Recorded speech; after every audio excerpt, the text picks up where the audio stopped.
Hello friends, in this video I will show you how to fix and resolve insert tab is missing in Microsoft Word document. So guys, as we can see, insert tab is not appear here. So any tab is not appear here. You can fix that issue easily. Just you need to change one setting. Click on File, then click on Options. Here click on Customize Ribbon.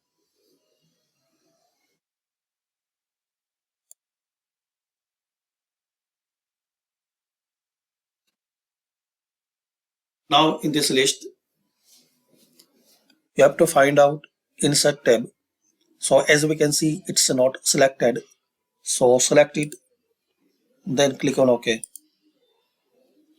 Now as we can see, this insert tab is appear here, and all features you will find here. So this way you can fix and resolve this problem. Thanks for watching and comment this video useful for you.